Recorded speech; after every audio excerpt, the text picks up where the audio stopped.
The air in the operations center was cold, still, and humming with the silent power of 1,000 servers. My boss, Director Evans, a man carved from granite and procedure, stood beside me. His eyes were fixed on the massive, glowing screen that displayed the intricate web of my 9-month investigation. "Agent Hayes," he said, his voice a low rumble that cut through the silence. "Operation Golden Goose is greenlit." He pointed a finger at the screen. "The seizure warrants cover every asset tied to the target fund. That includes all third-party investor accounts. No exceptions." My entire world narrowed to his final words. "The final execution command is yours." My finger hovered over the glowing key on my console. On the screen, one name pulsed with a cruel, undeniable clarity. Jensen, Richard, primary investor. To understand the impossible weight of that moment, the sheer, crushing gravity of holding my own father's entire legacy under my thumb, you have to go back just 24 hours. It was Father's Day, and I was standing awkwardly on the perfectly manicured lawn of his estate, feeling like a ghost at a feast. My father, Richard, a self-made real estate tycoon who worshipped the monuments he built, was holding court. He had his arm slung around my brother Mark, the family's golden boy, who wore his charisma like a custom-tailored suit. "Now this is a son," my father boomed, his voice full of pride. "Building an empire." Then his gaze fell on me, and the warmth in his eyes evaporated. The familiar chill settled over his face, the one reserved just for me. "Anna," he started, his tone shifting to one of patient explanation, as if speaking to a child. "We're heading to the club for a celebratory dinner. It's for the big players, you understand." He paused, letting the implication hang in the air between us. He didn't just imply it, he said it. "Frankly, you're not invited." The words were a clean, familiar cut. I saw the flash of all the other moments, the missed recitals, the forgotten achievements, the constant comparisons to Mark, all tallied in the internal ledger of a daughter who was never quite enough. He then turned and gave a conspiratorial wink to Mark's boss, a slick man named Julian who oozed cheap cologne and false sincerity.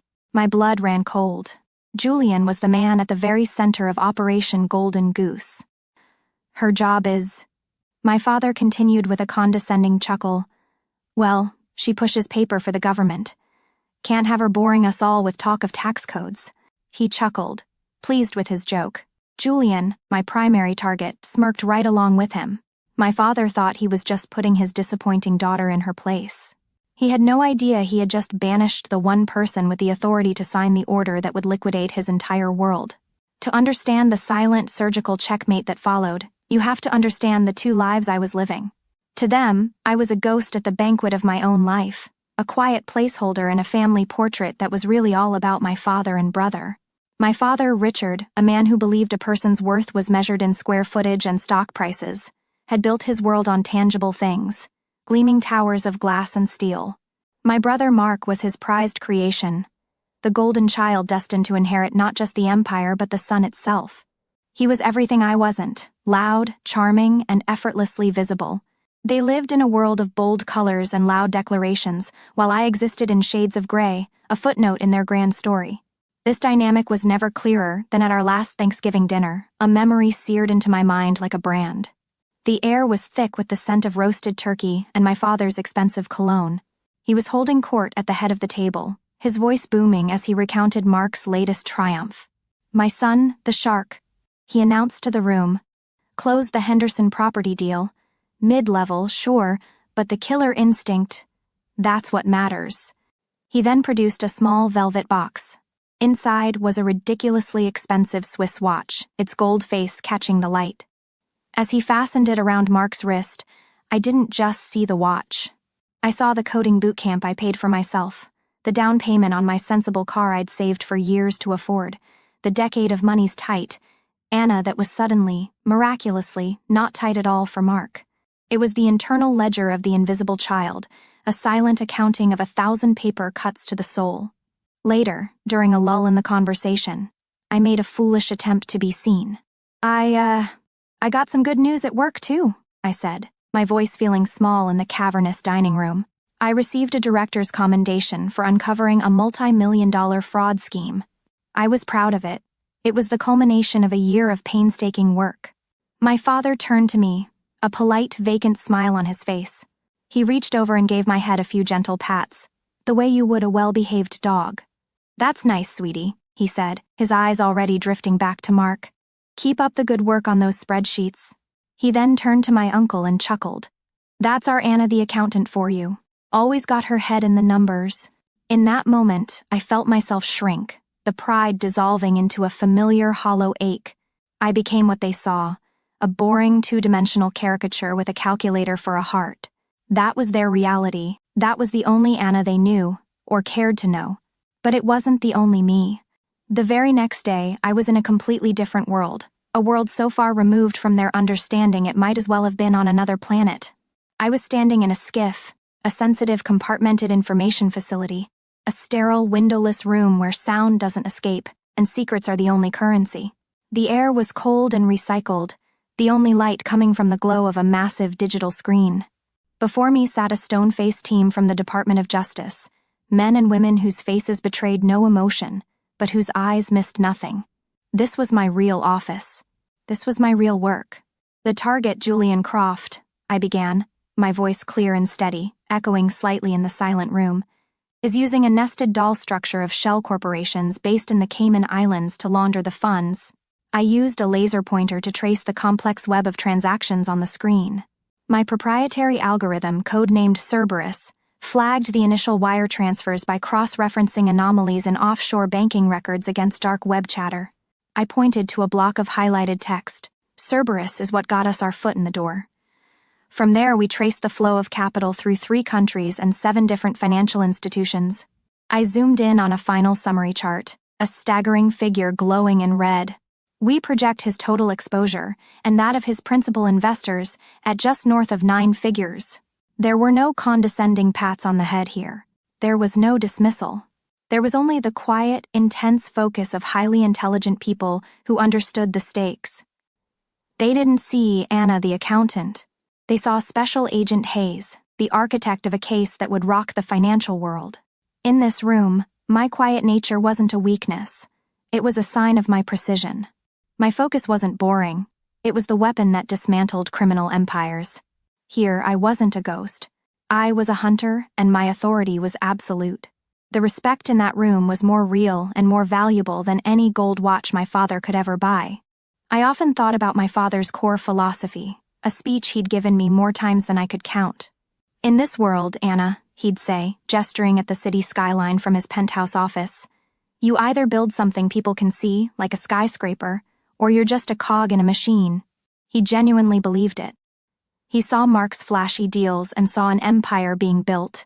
He looked at my life and saw a tiny, insignificant cog turning uselessly in the vast, faceless machine of government. The irony was so profound it was almost painful. He was blind to the fact that his precious, visible world of skyscrapers and commerce could only exist because of the invisible machine I served. He praised the builders of the castle walls but had nothing but contempt for the sentinels who walked those walls in the dark, watching for threats. My work wasn't a skyscraper. It was the bedrock foundation hidden deep underground, without which the entire structure would collapse into dust. My algorithm, Cerberus, was a silent guardian he would never comprehend. I didn't build things he could touch, but I protected everything he owned from predators he couldn't even see. But that distinction was lost on him. To him, if it wasn't on the cover of a magazine or a plaque on a wall, it simply didn't count. It wasn't real. For a decade, I had tried to speak their language of emotional validation and parental approval, but they only respected one thing: the raw, absolute power of money.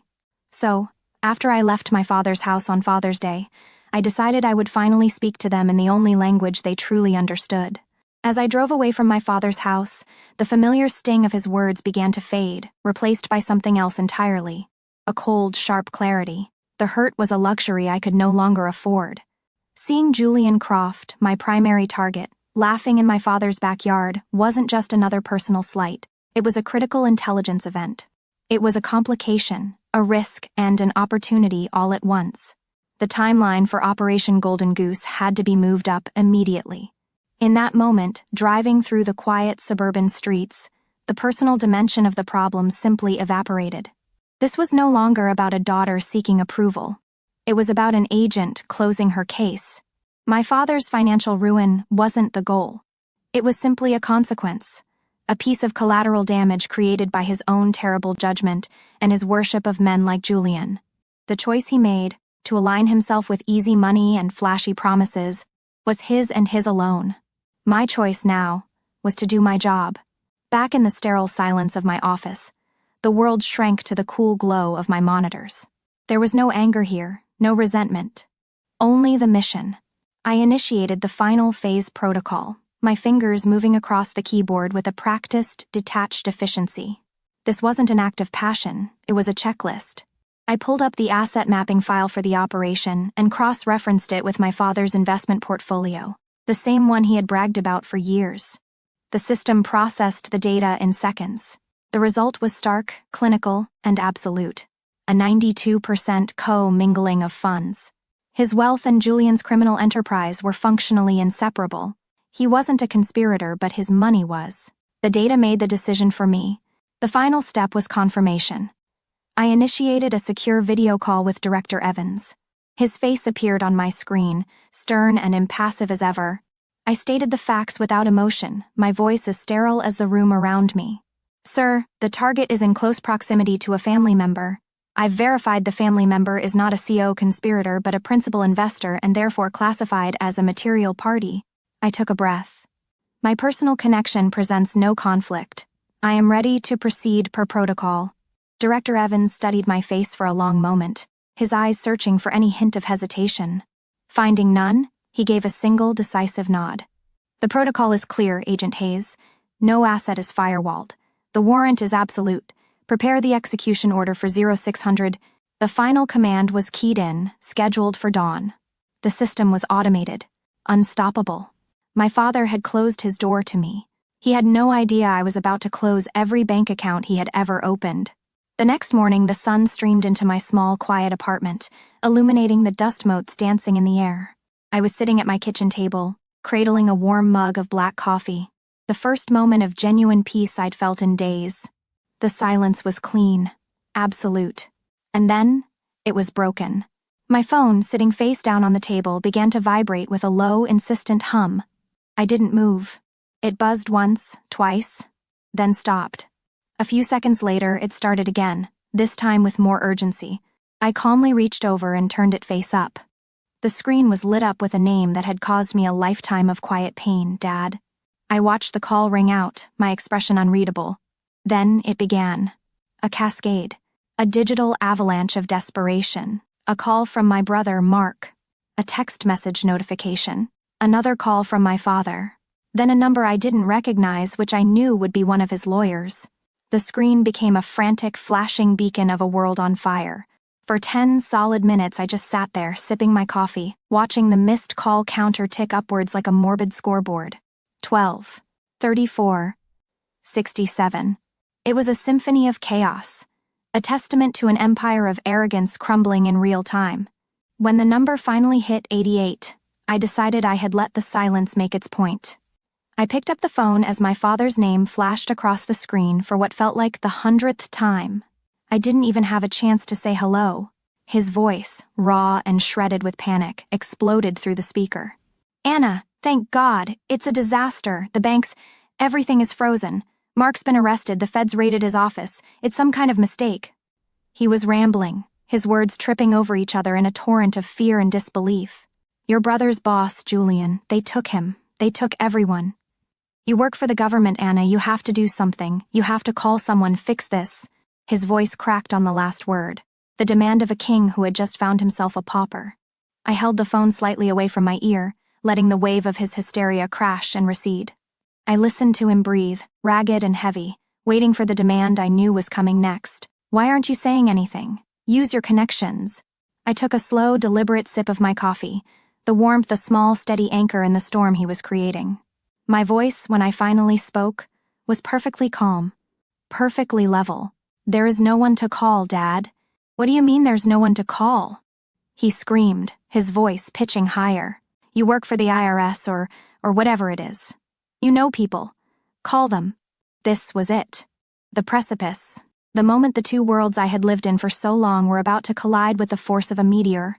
I let the silence hang for a beat, savoring the quiet before the detonation. Dad, I said, my voice dropping into a professional, dispassionate tone I had perfected over years of briefings and interrogations. I don't have connections to the investigation. I paused, letting the preposition land. I am the investigation. The silence on the other end of the line was more profound than any sound. It was a vacuum, a void where his entire understanding of his world, and of me, had just ceased to exist. I could almost hear the gears in his mind grinding to a halt, trying to process a statement that was simply impossible. I decided to provide the details, each one a hammer blow to the reality he had so carefully constructed. The asset seizure you're experiencing is the result of a 9-month federal operation, I continued clinically. Its code name was Operation Golden Goose. I took another sip of my coffee. I was the lead agent. A strangled noise came through the phone, a mix of a gasp and a cough. You... an agent? He stammered, his voice a ghost of what it had been seconds before. No, you're an accountant. It was his last, desperate attempt to hold on to the comfortable lie, to put me back in the small, insignificant box he had built for me. He was pleading with me, in a way, to be the disappointment he had always known. I would not give him that comfort. My reply was precise and sharp, with no room for misinterpretation. That was the cover identity I used for this operation. I delivered the final sentence with the cool, clean finality of a blade. My official title is Special Agent, Financial Crimes Intelligence Division. Then I heard it, a sharp clatter as the phone was dropped, followed by a dull, heavy thud. It was the sound of a man not just falling, but collapsing under the weight of a truth he was never meant to comprehend. I stood there, listening to the dead air on the open line, the quiet hum of his broken world. He spent my entire life telling me what I wasn't. In the end, it only took 2 words, lead agent, for him to understand what I was. After the call ended, or rather, after the sound of my father collapsing into the ruins of his own life ended, I stood in my silent apartment for a long time. There was no surge of victory, no triumphant fist pump, just a quiet, profound sense of closure. It felt like the settling of a decades-long storm. Later that day, in my office, the muted sound of a press conference played on a small television in the corner. The U.S. attorney stood at a podium, his face grim and serious as he detailed the scope of Operation Golden Goose. He spoke of shell corporations, of illicit offshore accounts, and of a massive blow struck against financial crime. He concluded his statement by praising the brilliant multi-year investigation led by an elite and necessarily anonymous agent at the Treasury. Anonymous. That's what I was to the world, and I was fine with that. The only opinion that mattered belonged to the man who walked into my office just as the press conference ended. Director Evans didn't smile, he never did, but he placed a single thin file on my desk. I looked at it, then at him. The secretary sends his personal commendation, he said, his voice the same low rumble as always. He tapped the file. This is a recommendation for your promotion. It was approved an hour ago. He turned to leave, then paused at the door. Well done, Section Chief Hayes. And with that, he was gone. Section Chief. The word settled over me, not with the weight of a prize, but with the comfortable fit of something earned. 1 year later, the title felt like a second skin. I stood before a large interactive whiteboard in a state-of-the-art briefing room, a place that felt more like home than my father's mansion ever had. Before me sat my team, a group of 5 sharp, young, and hungry agents. They were my responsibility now. My team. I was outlining the beginnings of a new case, a complex cryptocurrency laundering scheme that had all the digital footprints of a hostile state actor. They're arrogant, I explained, pointing to a line of code on the screen. They think their encryption is unbreakable, but they move too fast. They leave echoes. We're not going to chase the money, we're going to chase the echoes. My voice was confident, my purpose clear.